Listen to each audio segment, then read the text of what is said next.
Bonsoir. Comment allez-vous? Avez-vous passé une bonne journée? Oui, ça va? Tranquillement? Je suis vraiment très heureux de vous retrouver, toujours pour ouvrir la parole de Dieu, pouvoir aborder un certain nombre de thèmes contenus dans le texte biblique, ce texte qui nous parle de Dieu, ce texte qui nous parle du projet que Dieu a pour chacun de nous. Donc ce soir, que vous soyez en présentiel, bien sûr, que vous soyez également par le biais des ondes sur la chaîne YouTube de l'Église, je voudrais vraiment vous souhaiter une chaleureuse bienvenue, que vous ressentiez chacun la présence de Dieu et que vraiment nous puissions ouvrir chacun, là où nous sommes, notre cœur à l'influence de sa parole dans nos vies, dans nos cœurs. Voilà, depuis quelques jours déjà, nous sommes ensemble, nous abordons ces thèmes, mais il y a un sujet qu'on a abordé dimanche soir qui faisait référence au péché, à ce virus que nous avons tous hérité. Effectivement, la Bible nous dit que le péché est un virus qui a affecté tous les êtres humains. Très bien. Donc oui, le péché, c'est un virus qui a infecté tous les êtres humains. Et quel que soit ce qu'on pourrait chercher à faire pour s'en débarrasser, eh bien, cela n'est pas possible. Il nous a infectés et nous sommes donc prisonniers en quelque part de tout cela. Donc oui, le péché a affecté l'humanité.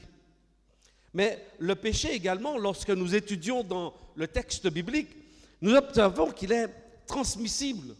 C'est-à-dire non seulement il nous touche en tant qu'individu, mais on le transmet de génération en génération. Et là aussi, c'est quelque chose de catastrophique. Parce que si, à la limite, il ne concernait qu'une autre personne, eh bien, on aurait peut-être pu limiter son effet sur la planète Terre. Mais le péché est devenu transmissible et aussi irréversible. C'est-à-dire que ce n'est pas comme un film de télévision que l'on monte. Et puis, s'il y a des scènes qui ne nous conviennent pas, eh bien, on coupe le film et on le monte comme on le souhaiterait. Le péché, eh bien, lorsqu'on est contaminé, et c'est ce que la Bible nous dit dans Genèse chapitre 3, lorsque nous sommes contaminés, eh bien, non seulement il devient transmissible, mais il est irréversible. On ne peut pas remonter et changer le processus. D'où justement la difficulté que nous pouvons avoir par rapport justement à ce péché. Donc oui, le péché, on l'a découvert ensemble. Le péché, c'est rater le but prévu par Dieu.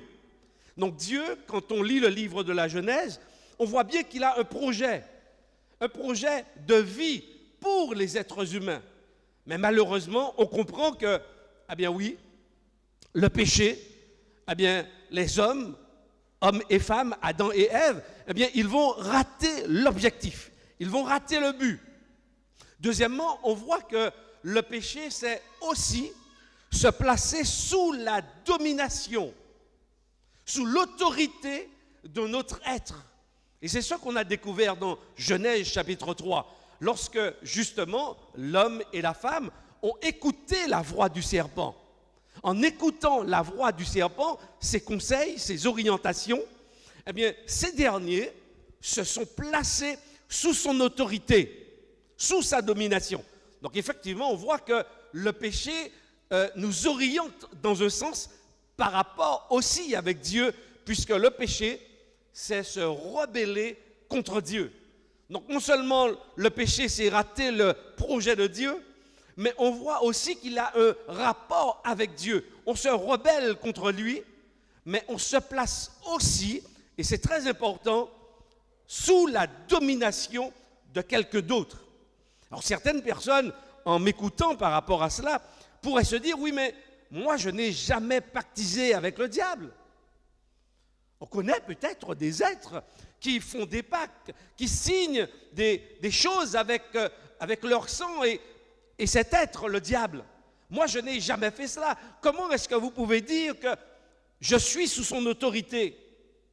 En fait, on n'a pas besoin de signer de documents avec lui pour être sous son autorité. Parce qu'en fait, Adam et Ève, au début, ont agi comme des représentants de toute l'humanité. Et donc, lorsqu'ils ont écouté la voix du serpent, la voix de Satan, eh bien, de fait, ils ont entraîné toute l'humanité qui viendrait après eux sous la domination de Satan. Et parfois, j'avoue que sur cet aspect, certaines personnes ne saisissent pas particulièrement parce qu'elles pensent qu'il faut absolument aller se placer sous son autorité, signer un pacte avec lui pour être sous son autorité. Et ces personnes, même lorsqu'elles ne sont pas avec Dieu, peuvent estimer bien qu'elles sont dans un milieu, d'accord? C'est-à-dire qu'elles ne sont ni avec Dieu, mais elles ne sont pas non plus avec Satan. Elles sont dans un espace. Alors l'image qui me vient en tête en ce moment, c'est un peu l'image de la Suisse. Vous savez que la Suisse, on dit que c'est un pays neutre par rapport à l'Europe. Elle n'est pas dans l'Europe, mais son territoire se trouve à l'intérieur de l'Europe, mais elle a des lois spécifiques et c'est un pays totalement indépendant par rapport au reste de l'Europe. Il y a des personnes qui pensent, eh bien, qu'elles sont sur la planète Terre, elles ne sont ni avec Dieu, mais ni avec Satan. Alors, ce qu'il faut savoir quand même ce soir, ce que je dois savoir, ce que tu dois savoir, c'est que non, tu n'as pas besoin de faire un choix.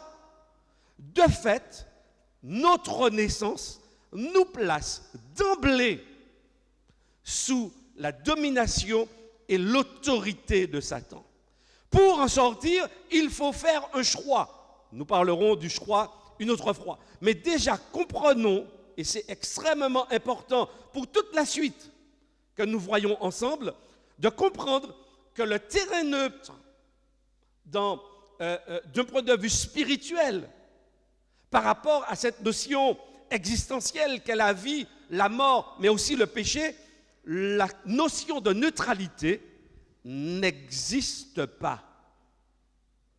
Nous sommes soit du côté de Dieu, ou soit de fait et naturellement du côté de Satan. Donc, c'est pourquoi nous abordons justement ces sujets pour pouvoir comprendre comment Dieu, eh bien, il va amener des solutions face aux problèmes auxquels nous sommes confrontés. Mais il faut savoir également que ce péché, le péché dont on parle, il concerne également, cette problématique concerne également Dieu. Pourquoi? Pourquoi peut-on dire que le péché concerne ou Dieu est concerné par le péché? Pourquoi? Parce que vous vous souvenez que c'est Dieu qui a été remis en question dans le dialogue avec Adam et Ève. En effet, il a été dit, Dieu, et c'est Satan qui parle dans le texte, Dieu a-t-il réellement dit? Donc on voit bien que la problématique ici soulevée, elle concerne la personne de Dieu. Dieu a-t-il réellement dit? Mais on voit également que Dieu, et il dit que Dieu ne dirait pas forcément la vérité. En effet, qu'est-ce que l'on découvre? Eh bien, il dit à Ève d'ailleurs, Dieu sait que le jour que vos yeux s'ouvriront, donc si vous mangez, vous consommez du fruit de cet arbre, vos yeux s'ouvriront. Vous serez comme Dieu, connaissant le bien et le mal. En disant et en répondant à Satan, donc Dieu nous a défendu de manger de cet arbre. Et lorsque lui, Satan, il reprend derrière, il dit non, Dieu sait que le jour où vous en mangerez, vos yeux s'ouvriront. On voit bien qu'il remet en question Dieu et qu'il fait Dieu menteur. Il dit donc que Dieu ne dirait pas la vérité. Donc oui, Dieu est pleinement impacté, concerné par le problème du péché. Donc le péché, oui, nous concerne parce que nous avons fait un certain nombre de choix, ou plus précisément nos premiers parents, mais avec eux, nous aussi, nous faisons ces choix. Eh bien, nous découvrons que là aussi, eh bien, Dieu est concerné par cette affaire. Dieu est concerné par la question du péché. Et au point où nous en sommes, j'aimerais nous poser une question, vous poser une question. Si vous étiez à la place de Dieu, si vous étiez Dieu, et que vous étiez confronté à un problème comme celui-là, des êtres que vous avez mis au monde, vous avez mis tout en place pour leur bonheur, ces êtres se détournent de vous. Ces êtres acceptent de suivre quelqu'un d'autre, de vous tourner le dos. Qu'est-ce que vous auriez fait pour solutionner ce problème? Dites-moi, qu'est-ce que vous auriez fait? Prenez 2 secondes. Je sais que vous n'êtes pas Dieu, je ne suis pas Dieu. Mais prenez 2 secondes et posez-vous cette question. Et essayez d'y répondre. Qu'est-ce que vous auriez fait? Vous auriez fait quoi? Ah oui, donc ça c'est clair. Je pense qu'on aurait fait le chemin le plus court, c'est qu'on aurait tout fait disparaître.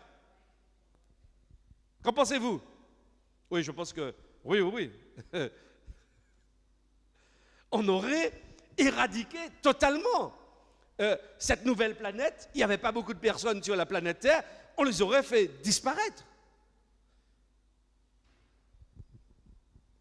Oui, mais seulement, cela n'a pas été cela n'a pas été le choix de Dieu. Dieu, donc, n'a pas fait usage de la force. Dieu n'a pas écrasé notre planète, il ne nous a pas fait disparaître. Dieu a choisi une autre voie. Et on va essayer de comprendre là maintenant pourquoi Dieu a choisi une autre voie et pourquoi il n'a pas choisi la voie de la force. Lorsque vous voyez quelqu'un utiliser sa force, quelle est votre réaction? Ce que cela génère généralement, c'est la peur. Vous avez peur de cette personne. Donc, essayons de réfléchir. Si Dieu avait donc utilisé la force pour résoudre le problème, même si je n'ai pas abordé cette question, mais nous comprenons également en tant qu'êtres humains et en lisant la Bible que les êtres humains ne sont pas les seuls êtres à avoir été créés. Il y a d'autres mondes, il y a d'autres planètes. La Bible nous parle également d'êtres comme des anges qui sont des myriades et des myriades, des milliards. Quelle serait l'attitude de ces êtres en voyant Dieu écraser, éradiquer la planète Terre et ses habitants, en utilisant la force? Si Dieu a créé, bien sûr que Dieu serait capable de faire disparaître. Mais certainement, les autres êtres créés se seraient posé des questions par rapport à Dieu, par rapport à la légitimité de son autorité. Est-ce que Dieu ne gouverne que par la force? Non, bien sûr, cela soulève un certain nombre de questions. Et d'ailleurs, la Bible nous dit que Dieu, par exemple, dans le psaume ici que j'ai relevé, psaume 145, verset 17, voici ce qui est dit. L'Éternel est juste dans toutes ses voies et miséricordieux dans toutes ses œuvres. Je l'ai mis en gras. Dieu est juste. Ça veut dire que Dieu est équitable. Dieu fait les choses droites, sans pencher ni à droite ni à gauche. Dieu, lorsqu'il pose une action, personne ne trouve à redire. Non, derrière la question que nous nous posons, comment Dieu va-t-il résoudre le problème du péché? Bien sûr, en arrière-plan, on se dit, oui, mais Dieu doit demeurer juste aussi lorsqu'il cherche à résoudre le problème du péché. Mais en même temps, la Bible nous dit que Dieu est miséricordieux, c'est-à-dire qu'il est prêt à pardonner. Parfois, ces deux notions ont du mal à s'additionner, à se vivre ensemble. Souvenez-vous, lorsque nous, dans notre vie quotidienne, eh bien, nous posons un certain cadre par rapport à nos enfants, et que, malencontreusement, ces enfants sortent du cadre et désobéissent. Parfois, ils viennent nous retrouver en pleurant. Mais on leur avait dit au départ, si tu fais telle chose, je vais te taper. D'accord? Mais quand on voit l'enfant venir et qu'il pleure, qu'est-ce qu'on a envie de faire? Vous avez envie de le taper? Qu'est-ce que vous avez envie de faire? On a envie de le consoler. Mais en même temps, on se rappelle qu'on lui avait dit de ne pas le faire et on lui avait dit, mais tiens, mais je t'avais dit que je t'aurais tapé. Alors on se retrouve dans une tension entre faut-il le taper, le ou la, hein, le ou la taper, d'accord? Ou faut-il le prendre dans nos bras et lui dire je te pardonne? Si on le prend dans ses bras, on se dit oui, mais est-ce qu'il va comprendre? Est-ce qu'il va comprendre que ce qu'il a fait n'était pas bien? Ok. Et puis en même temps, on se dit, mais si je ne tiens pas parole, l'enfant va ne pas me prendre au sérieux. Je vais passer pour un enfant, parce que je ne tiens pas parole. Alors on est dans cette tension entre, eh bien, le prendre dans nos bras et en même temps appliquer la correction. Et même quand on essaie de faire les deux, ça ne colle pas forcément. C'est pas toujours évident. Donc, on peut essayer de se placer 2 secondes, avec nos propres limites, bien sûr, à la place de Dieu, et se dire, mais tiens, la Bible nous présente Dieu comme étant un Dieu juste, mais aussi un Dieu miséricordieux.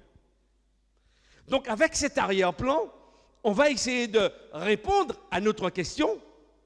Oui, comment Dieu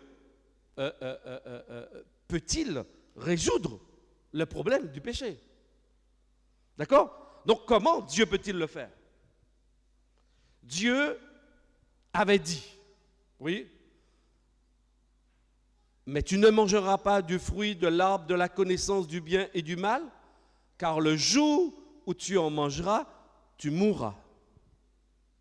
On a compris que l'homme et la femme ont finalement mangé du fruit. Donc qu'est-ce que Dieu doit faire? Qu'est-ce que Dieu doit faire? Ben, appliquer ce qu'il a dit. D'accord. Donc ça veut dire l'homme doit mourir. D'accord? Lorsque la Bible parle de la mort, elle parle de la mort définitive. Celle dont on ne se relève pas, disparaître totalement de l'histoire, des souvenirs et de la planète Terre. Donc l'homme devait finalement disparaître. C'est ce que le texte dit. Le jour où tu en mangeras, tu mourras. D'accord? La question que je pose, et qui est la nôtre, comment Dieu peut-il solutionner le problème du péché en nous? Puisque nous avons péché. Et ce qui doit s'appliquer pour vous et moi, c'est la mort. D'accord.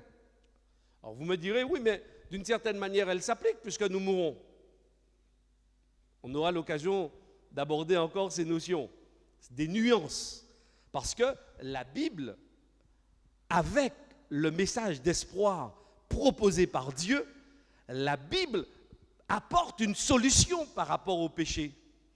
Et en apportant la solution au péché, elle apporte également une solution dans le vécu de la mort que nous pourrions avoir aujourd'hui. D'accord? Mais ce qu'il est bon de comprendre dans un premier temps, et c'est ce que nous ferons, c'est de comprendre le plan que Dieu met en place et on verra au fur et à mesure les implications de ce plan d'amour extraordinaire. Donc le projet de Dieu, et on l'a dit, c'était quoi? C'était de vivre avec les êtres humains. Le projet de Dieu, c'était que l'homme puisse partager pleinement cette vie avec lui. Et cette vie ne devait pas se limiter dans le temps. Cette vie devait être éternelle. D'accord? Donc ça, c'était le plan de Dieu. Mais on comprend également que Dieu, à partir de tout ce que nous avons dit, il y a un dilemme qui se pose. Dieu dit, le jour où tu en mangeras, tu mourras. Mais en même temps, Dieu se dit, oui, mais ils ont été trompés. Je veux leur pardonner. Alors, comment Dieu peut-il pardonner tout en demeurant juste?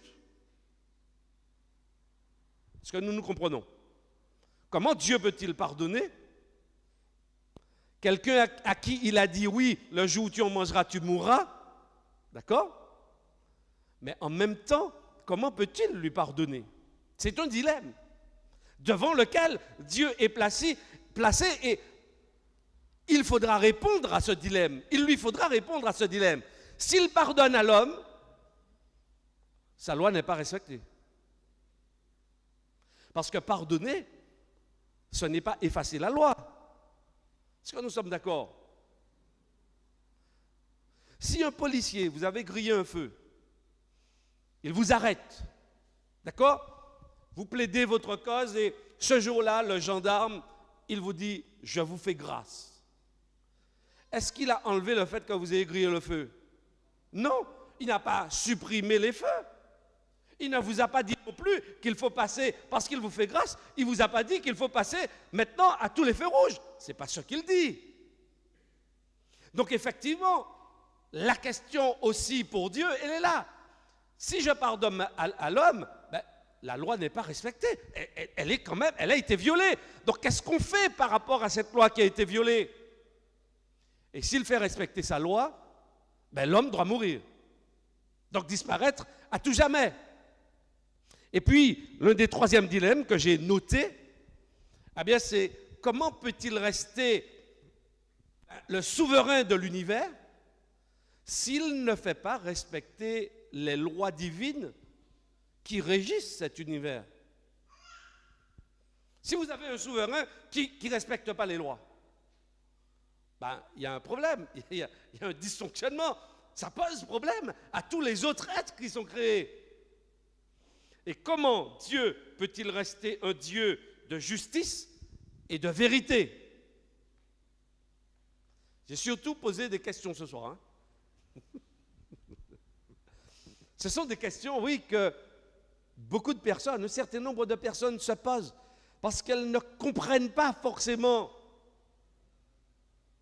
pourquoi Dieu fait un certain nombre de choses ou pourquoi Dieu il ne fait pas. Mais la Bible apporte des réponses. Et c'est ça qui est intéressant aussi dans le texte biblique. Donc la solution que Dieu doit apporter au problème du péché doit être un équilibre. Est-ce que nous sommes d'accord? Entre la justice, mais aussi la miséricorde. La vérité et la justice. Est-ce que nous sommes d'accord sur ce principe? Donc oui, l'équilibre doit être son amour, son désir de pardonner. Et deuxièmement, l'équilibre avec sa justice, sa loi, sa souveraineté et bien sûr sa sainteté. Sa sainteté, c'est qui il est. Dieu est saint, nous dit la Bible. D'accord? Donc l'équilibre doit se retrouver dans toutes ces dimensions, dans ces deux aspects. D'accord? Qu'est-ce que Dieu a prévu? Je l'ai mis ici à l'écran, vous le voyez. La solution que Dieu a prévue, c'est l'incarnation. Alors qu'est-ce que l'incarnation? C'est un bien grand mot, mais qu'est-ce que ça veut dire? Qu'est-ce que nous comprenons dans l'incarnation? Je l'ai un peu mis ici en résumé. Nous savons ici maintenant que nous commençons à parler de la personne de Jésus. D'accord? Le texte, nous l'avions lu hier. Dieu, la parole a été faite chair, Jean chapitre 1, verset 14. La parole a été faite chair et elle est venue dresser sa tente parmi les hommes. C'est-à-dire qu'elle est venue habiter parmi eux. L'incarnation, en fait, c'est quoi? L'incarnation, c'est Dieu qui se fait homme. J'ai mis entre parenthèses Jésus pour qu'on comprenne. Dieu se fait homme, puisque Jésus nous dit, Matthieu chapitre 1, c'est Emmanuel. Emmanuel n'est autre que Dieu avec nous. Est-ce que nous sommes d'accord? D'accord? Donc, c'est Dieu qui se fait homme. Et l'objectif de Dieu en se faisant homme, c'est de réaliser ce que l'homme n'a pas pu faire.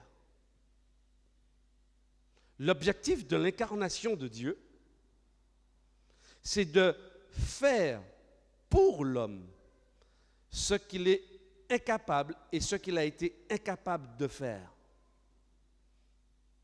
Dieu vient résoudre lui-même le problème causé par le péché.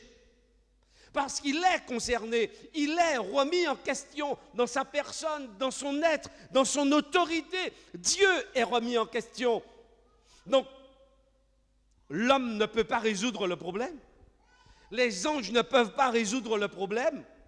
La personne qui est accusée, la personne qui est remise en question, est la seule personne en mesure de pouvoir apporter la solution. Est-ce que nous comprenons? Et c'est pourquoi toute la Bible, après, va nous parler de la venue de Jésus. Elle va nous parler de son existence.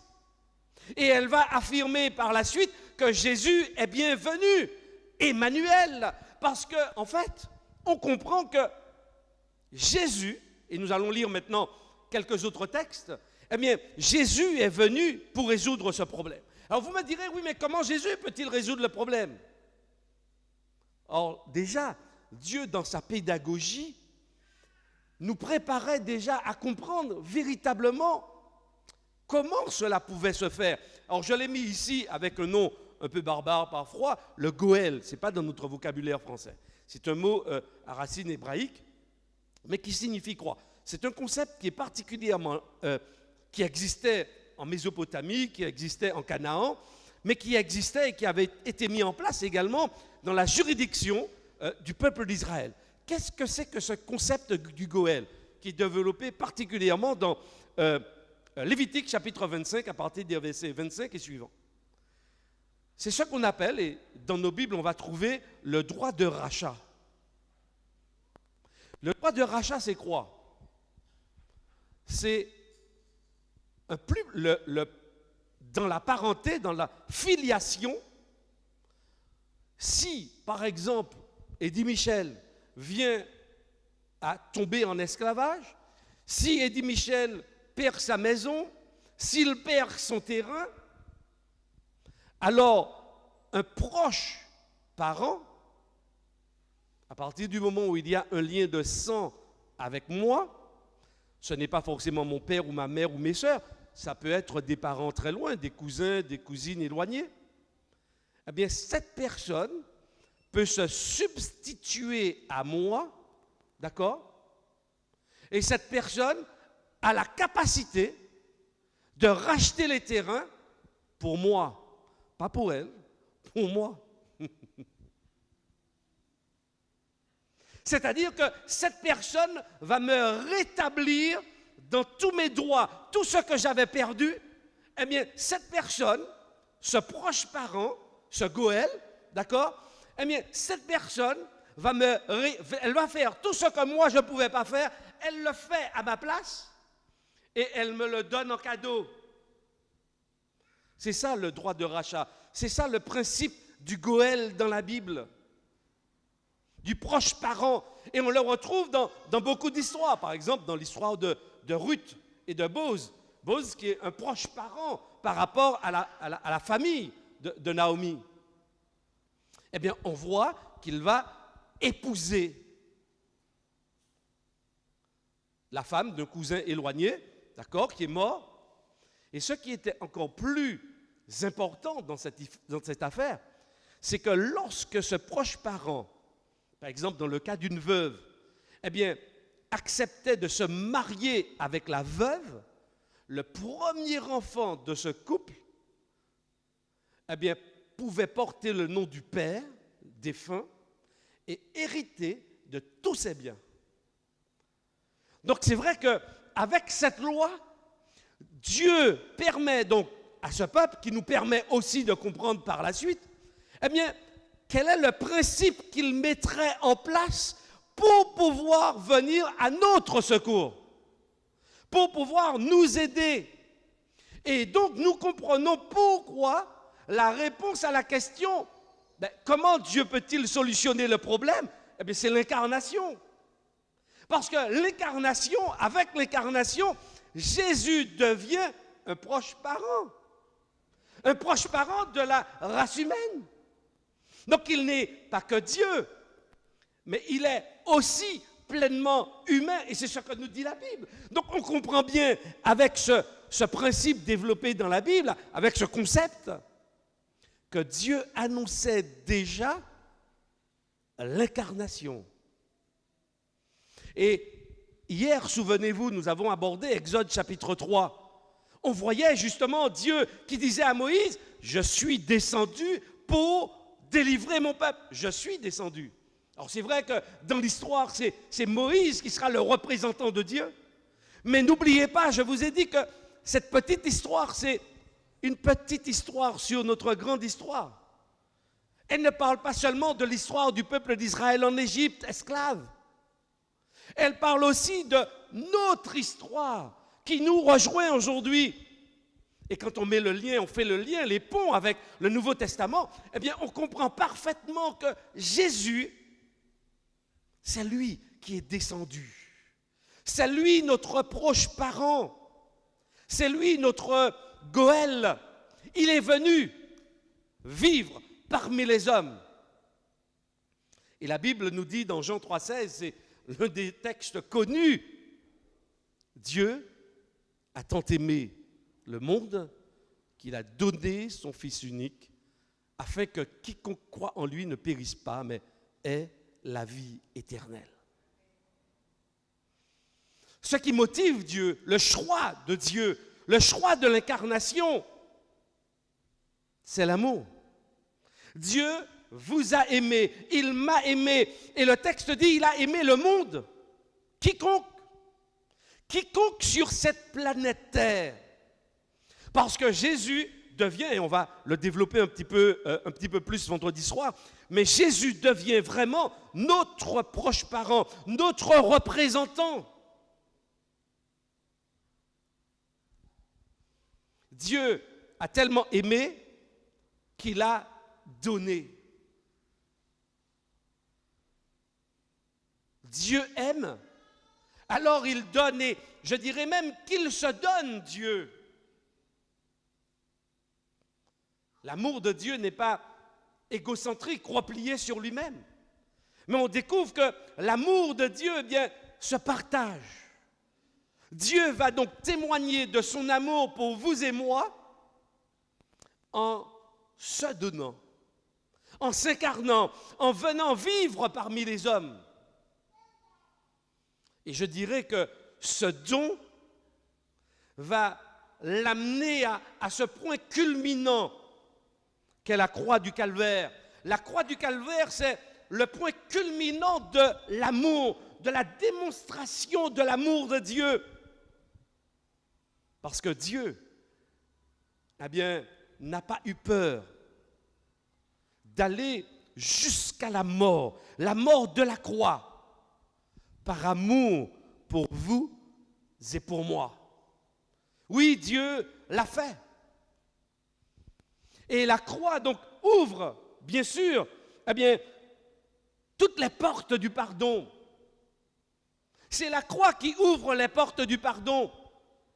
D'ailleurs, l'apôtre Paul le dit clairement dans Colossiens chapitre 2, verset 14. Il nous a pardonné toutes nos offenses. Et le texte se poursuit en nous disant, il a effacé l'acte rédigé contre nous qui nous condamnait par ses prescriptions et il l'a annulé en le clouant à la croix. Alors, l'apôtre Paul ici va utiliser un langage commercial. Vous savez, lorsque quelqu'un avait une dette ou lorsque un client achetait à un fournisseur, eh bien, ce dernier signait un acte de reconnaissance de dette. Ça se fait encore aujourd'hui, d'accord? On signe un acte, on a une dette. Et nous, l'apôtre Paul va dire, bien, nous aussi, nous avions un acte qui nous condamnait parce que nous avions tourné le dos à Dieu. Alors oui, il y avait une dette, mais que nous ne pouvions pas payer. Alors, l'apôtre Paul nous dit, ok, cet acte qui nous condamnait, cette dette, cette reconnaissance de dette que nous avions tous signée, que dit la Bible? Eh bien, l'apôtre Paul nous dit, il a effacé l'acte rédigé contre nous qui nous condamnait par ses prescriptions, il l'a annulé en le clouant à la croix. C'est-à-dire qu'en la personne de Jésus, eh bien, notre condamnation, l'acte, notre condamnation est annulée. Je sais pourquoi vous réagissez comme ça, c'est que vous n'avez jamais été condamné. Vous n'avez jamais été devant un juge pour que ce dernier, en dépit de toutes les peines, en dépit des charges, eh bien, finalement, le juge vous dise, eh bien, je vous libère. Je pense que vous auriez sauté de joie dans le tribunal. Je pense qu'il n'y aurait pas eu suffisamment de restaurants pour pouvoir inviter vos amis à cette fête. Mais ici, il y a beaucoup plus qu'un restaurant. Il y a beaucoup plus qu'une amende. Il y a beaucoup plus qu'une peine de prison. Il s'agit de votre vie et de ma vie. Et la Bible est en train de me dire, moi coupable, moi, Eddie Michel, coupable, condamné à mort. Le Christ a cloué à la croix cet acte de condamnation. Et le texte précise, il l'a annulé en le clouant à la croix. C'est incroyable. Alors peut-être que vous ne l'avez pas encore compris, vous ne l'avez peut-être pas encore saisi, et peut-être que vous ne le vivez pas encore pleinement. Mais c'est déjà important que nous revenions sur ces questions. Et le texte va loin.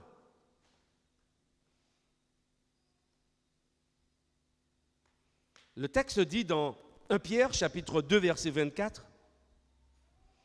lui, en parlant de Jésus, d'accord? Lui qui lui-même a porté nos péchés dans son corps, à la croix, afin que, libérés du péché, nous vivions pour la justice. C'est par ces blessures que vous avez été guéris. Qu'est-ce que vous observez dans ce texte? Ce n'est pas quelqu'un qui a chargé Jésus. Non, le texte précise, lui qui a lui-même. C'est-à-dire que Jésus, Dieu avec nous, eh bien, il prend lui-même la décision de porter nos fautes. La notion justement de substitution, la notion ici présente du Goël, notre proche parent.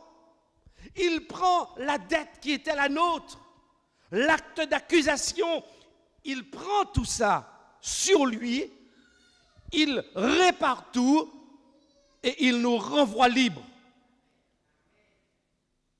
Oui, c'est ce que la Bible dit.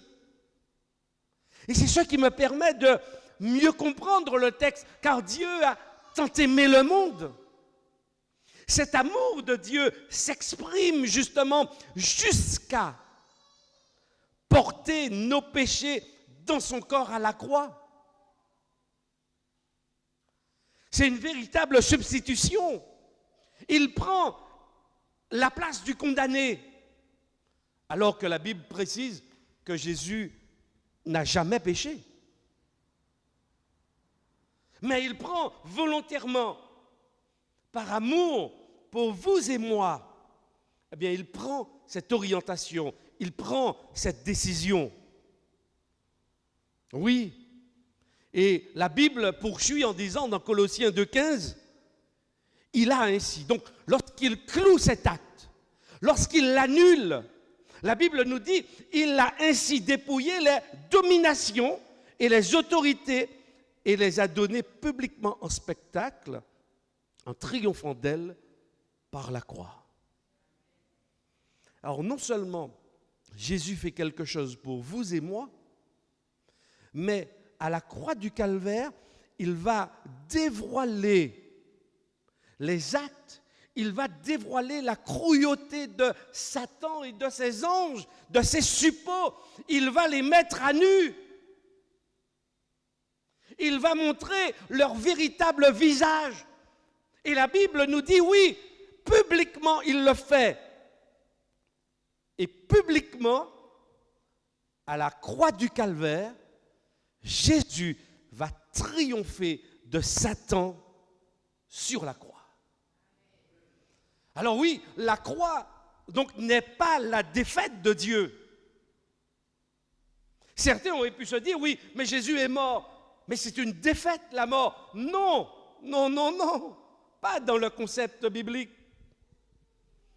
Parce que la mort du Christ est non seulement pour nous, mais elle est aussi pour dévoiler le vrai visage de Satan et mettre un frein à son action, le dénoncer. Et Dieu ne pouvait le faire que par amour. Oui, la croix du Calvaire est aussi le lieu de la victoire sur Satan et sur le péché. La croix du Calvaire n'est pas un lieu de défaite, mes chers amis.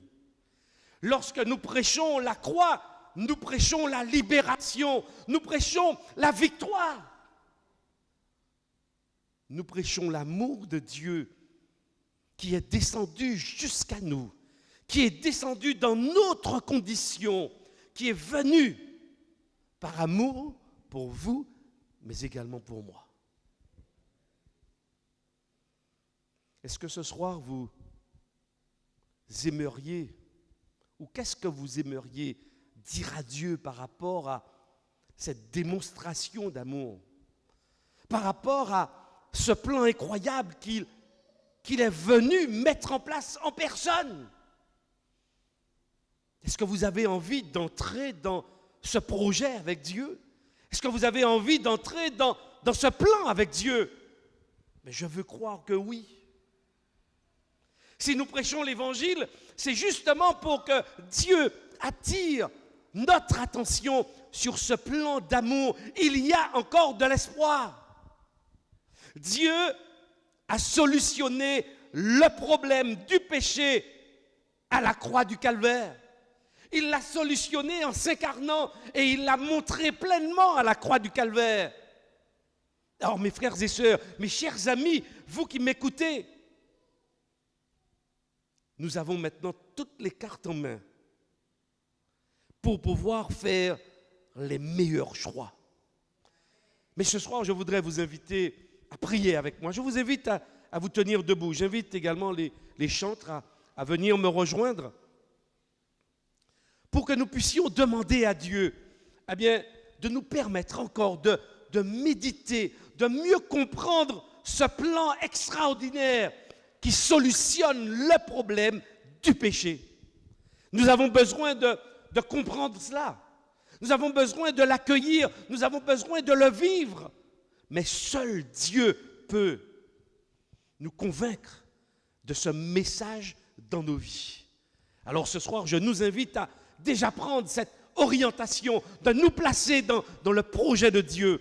Prions ensemble. Notre Dieu et notre Père Céleste, je voudrais vraiment te remercier pour ce temps de partage où nous avons ouvert ta parole. Tu nous as conduits au travers de différents textes présentés par tes enfants, ceux qui ont vécu avec toi des expériences.